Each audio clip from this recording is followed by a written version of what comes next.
Continuing now with The Final Days by Bob Woodward and Carl Bernstein. The end of the last session, we left off near the end of chapter 13. We just have a couple more pages of that chapter, and then we'll move on into the next one. Jaworski was sure the president wanted to avoid a test in the Supreme Court. The Cox firing, Haig's compromises about allowing the special prosecutor to listen to certain tapes, the surrender of 7 of the tapes in November, were all indications that the president did not want the case to go to the High Court. Jaworski wanted to force the matter. It seemed unlikely that the special prosecutor could get a Supreme Court decision on the tapes before the justices took their summer recess. Unquestionably, the White House would appeal Sirica's decision to the Court of Appeals. That could take weeks, months. Jaworski was sure he'd win there, but that would mean that the Supreme Court would not get the case until fall. The cover-up trial would have to be postponed until later, to the spring of 1975. Even then, if Jaworski won and got the tapes, it would take weeks to screen and transcribe them. The witnesses to the cover-up trial were already going stale. If there were such a delay, James Neal, the crack Tennessee trial lawyer, had already said he would not be available to prosecute the cover-up case. It was enormously complicated. Jaworski felt that as a lawyer, it was his responsibility to do what was in his power to expedite the impeachment inquiry. The country had a criminal president. Delay was Nixon's weapon. The courts were, by their nature, playing into the president's hands. Technically, it was possible to file directly to the High Court, leapfrogging the Court of Appeals. In such a motion, Jaworski could include the still secret information that the president was an unindicted co-conspirator. That might persuade the justices that they were needed to step in and force an early resolution. A suspected criminal in the White House might jar them into action, but that very information could also precipitate inaction. Jaworski thought about that too as he walked to his rooms in the Jefferson Hotel at night. It was risky, very, very risky. Suppose he filed a direct appeal to the Supreme Court, simply asking for a hearing. Suppose the justice said no. Suppose it was an angry no. Suppose it was a sarcastic reminder to Jaworski that there is a court of appeals for just such a reason, and that no one receives special treatment, not the president and not an arrogant special prosecutor. Such a slap could be fatal. The psychological victory to the White House would be immeasurable. The clerks at the Supreme Court were saying that the court had fallen behind in its calendar. It would be difficult to persuade the justices to take a case so late in the term. There were strong and sound precedents for the court to shun political cases. And there was nothing more political than Watergate, it would seem. The nub of the White House defense was that the president was being strung up for political conduct. For Jaworski, the issue in the tapes case was a criminal matter, which was why he wanted it decided in the courts where it belonged. He hoped that the justices would see it that way. It was as close a call as he would have to make, he thought. He told Philip Lacavara to prepare the motion for the Supreme Court. Normally, Jaworski's inclination would have been to call Haig to warn him, but not this time. The White House had undercut him. Haig had broken his promise, the very basis on which Jaworski had accepted the job. He had been kicked in the ass. He was not about to broadcast his intention to kick back. At 4:15 p.m. on Friday, May 24th, St. Clair filed an appeal from Sirica's decision in the Court of Appeals. As soon as Lacavara got word, he called Supreme Court Clerk Michael Rodak to tell him he had a request for an expedited hearing before the justices. Lacavara obtained the docket number of the Court of Appeals case and had it typed on the prosecution's papers. The Supreme Court closed at 6 p.m., but Jaworski wanted his request for an expedited hearing filed that evening. Haig and the White House must not be permitted time. Surprise! For once, from his end, he wanted to throw them off guard. Between 4:30 and 5:15, Lacavara and 4 of his colleagues sat collating and stapling the papers together, and at 5:20, Lacavara got into a staff car. Caught in the rush hour traffic, he just made it to the Supreme Court at the dot of 6.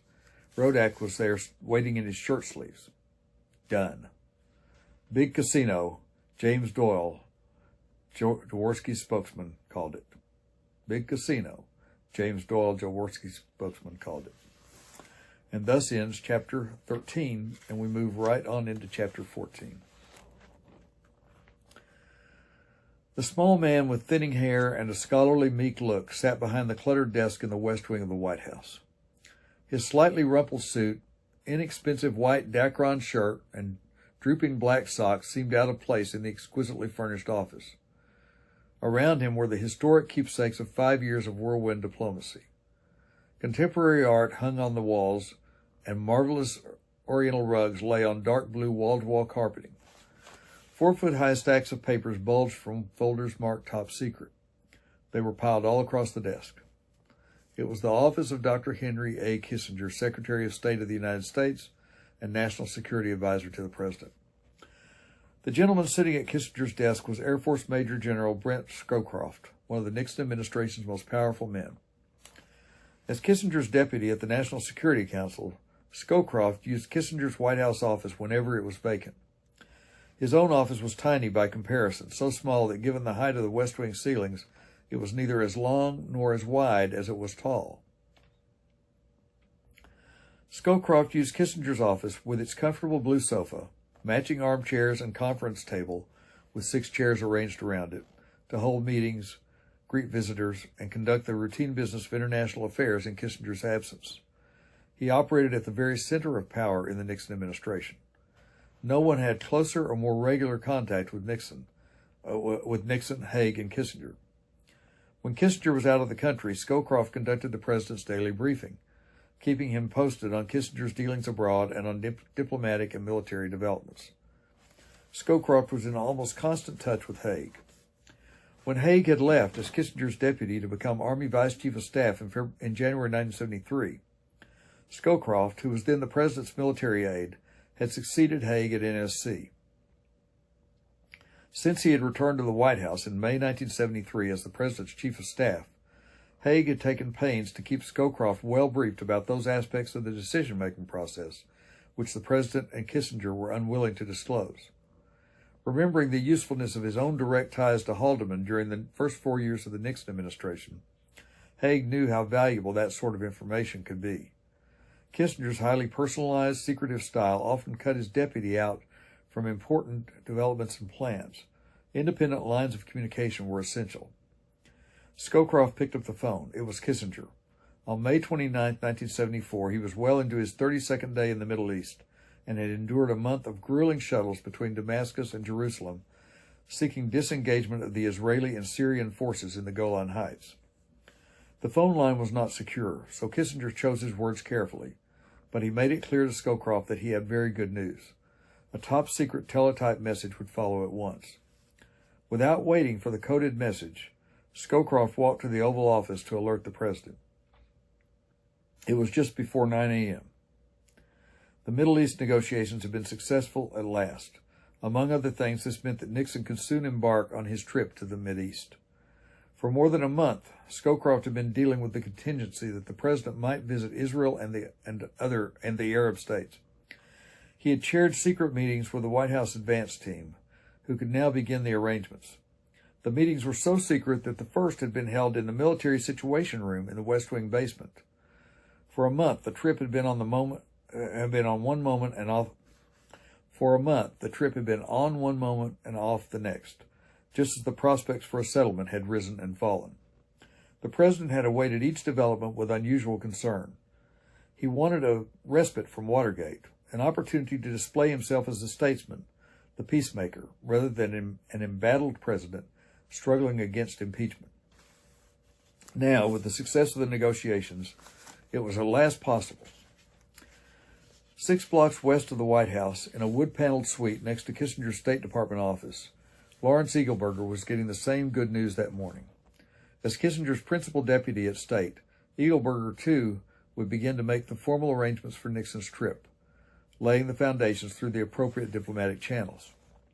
Eagleburger, 44, was a career Foreign Service officer whom Kissinger found to have the right blend of intellect, loyalty, decisiveness, experience, and social grace to be his executive assistant. Eagleburger also had the ability to say, "Henry, you're full of shit." Eagleburger coordinated the day-to-day operations of the State Department in Kissinger's absence. He and Scowcroft maintained the foreign policy empire which had been built by Kissinger over the previous 5.5 years. Scowcroft and Eagleburger protected Kissinger, better even than Haig had when he had been Kissinger's deputy. A code of silence was upheld rigidly by those near Kissinger, the same way a Capitol Hill staff might protect its alcoholic congressman boss. Protecting Kissinger didn't involve shielding his private life from public view. It meant keeping Kissinger's personal view of Richard Nixon secret, from the public, from the press, and from the president's own staff. Though mitigated by admiration for certain elements of the Nixon character, Kissinger's basic attitude toward the president was one of loathing and contempt. Both Eagleburger and Scowcroft knew that secret was perhaps more significant than those that were stored in Kissinger's safes.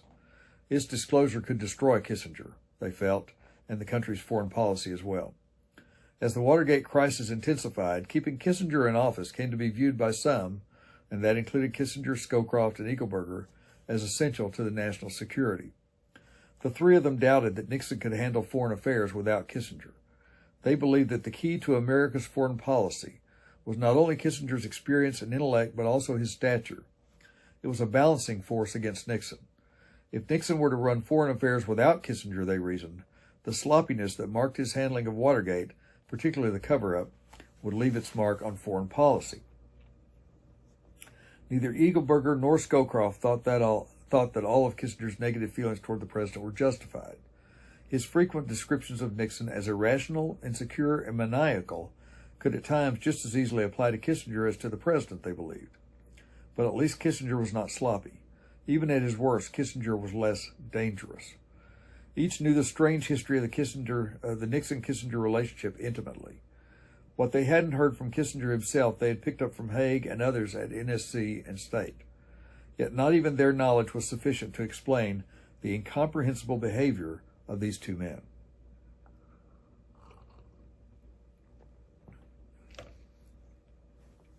In the beginning, the summer of 1968, when Nixon received the Republican presidential nomination, Kissinger was bitterly disappointed. His mentor, Governor Nelson Rockefeller of New York, had failed to win the nomination. Kissinger had told friends and associates that Nixon was unfit for the presidency, dangerous, capable of unleashing nuclear war. Then, 3 weeks after his election in 1968, Nixon had asked Kissinger to serve as his national security advisor. Meeting with the president-elect, Kissinger shifted his assessment. The man whose approach to foreign policy he had regarded as hopelessly shallow and unsophisticated appeared to him now far more subtle and complex. Kissinger detected in Nixon a pragmatism which might conquer the ideological rigidities that had marked the politics of this coldest of cold warriors. He had discussed the matter with Rockefeller. Rockefeller didn't like Nixon personally, but he urged Kissinger to accept. That way, both men could keep their feet in the door. The 45-year-old Harvard professor took the job. Though William P. Rogers, an old Nixon friend, had been named Secretary of State, Kissinger was in control of most of the foreign policy and national security paper flow to the president. Installed in the West Wing basement, Kissinger aspired to a personal relationship with Nixon similar to the one he had with Rockefeller, in which two men guided by the same general philosophy and approach to foreign affairs reached decisions jointly. Instead, Kissinger found himself screened off from the president by the bureaucratic stops that Haldeman had created at Nixon's direction. Just like every other member of the new administration, Kissinger dealt with Nixon primarily on paper, not in the easygoing, informal kind of conversations he had enjoyed with Rockefeller. Both Haldeman and Ehrlichman, he complained, were determined to keep him at a distance from Nixon. The president's two principal aides were idiots and Nazis, he said. What kind of man would surround himself with such imbeciles? For their part, Haldeman and Ehrlichman openly ridiculed Kissinger. He could not be trusted because of his liberal friends. Ehrlichman half-jokingly insinuated that Kissinger was queer and wondered aloud to Kissinger's assistants whether Henry, a divorced bachelor, would know what to do with a girl at a Georgetown cocktail party. Were there any boys at the party for Henry? Ehrlichman once asked, pleased with his own joke. In his meetings with the president, Kissinger was almost never able to get a decision on the spot. Instead, the president listened to his presentations impatiently and told Kissinger that he would inform him in due course of whatever actions he wished to take. Often Kissinger returned to his office shaken chewing his nails, worrying and waiting. It was a dangerous system, Kissinger believed, particularly with Haldeman taking the notes. The president's mind wasn't sophisticated enough to reach these kinds of decisions alone. And without Kissinger, who would help Nixon? Haldeman? Ehrlichman? They would go along with any crazy thing that came into Nixon's head, Kissinger complained. There was no coherent policy developing. Nixon was apt to conduct foreign affairs by whim. Only his own superhuman efforts, Kissinger implied, were preventing catastrophe. If the president had his way, we'd have a nuclear war every week, he said on several occasions in those early months. On other occasions, Kissinger railed that the president was not tough enough, especially in conducting the war in Southeast Asia. If Nelson were president, we'd crack him, he said. The contradiction, complaining at one moment about Nixon's severity and in the next about his weakness, seemed to say more about Kissinger to some of his aides than it did about Nixon. The National Security Advisor regularly ridiculed his chief's intellect and ability. "You tell our meatball president I'll be there in a few minutes," he once snapped to a secretary who had summoned him to a meeting with Nixon. "Wasn't our leader magnificent on that?" Kissinger said sarcastically of Nixon's early public statements on the war in Vietnam. The president deserved a B+ or a C or even a C-, he would say. But to the president's face, Kissinger offered only high praise. He instructed one of his National Security Council aides, John Court, to prepare a briefing book on the North Atlantic Treaty Organization for the president. When he received it, Kissinger said that it was brilliant, but that it must be simplified because Nixon wouldn't understand it. "Don't ever write anything more complicated than a Reader's Digest article for Nixon," he directed. Meeting with his closest associates, he would imply at times that the president was a wild man, almost uncontrollable. Part of the problem, Kissinger maintained, was that Nixon too often reacted to foreign policy questions out of personal anger or for domestic political considerations.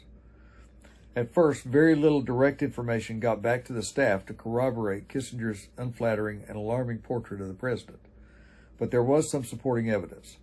Early in 1970, the president returned a National Security Council briefing paper on the visit to China of Laotian Premier Sivanathamma and other Southeast Asian leaders. The president's margin notation was clearly written. "Bomb them," it said.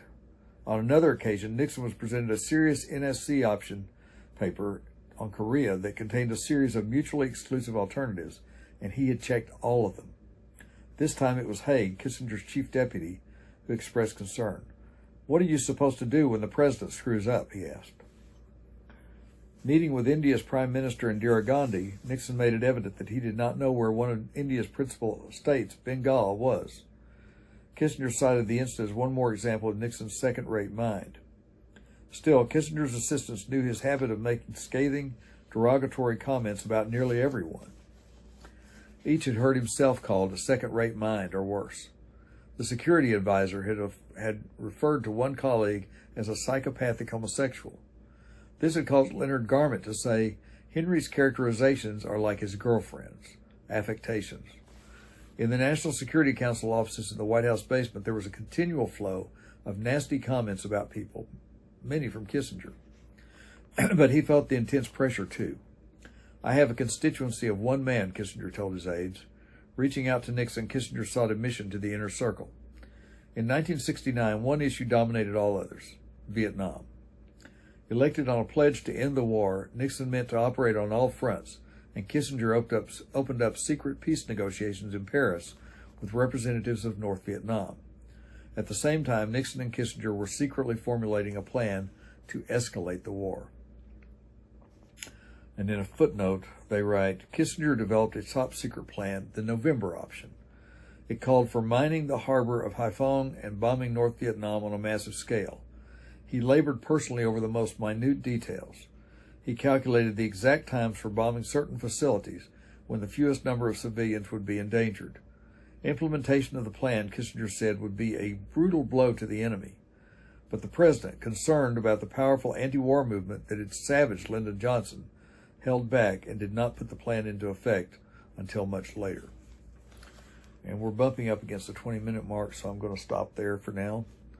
And we're in the next session, we will continue basically in the middle of chapter 14 of The Final Days by Bob Woodward and Carl Bernstein. Thank you for watching.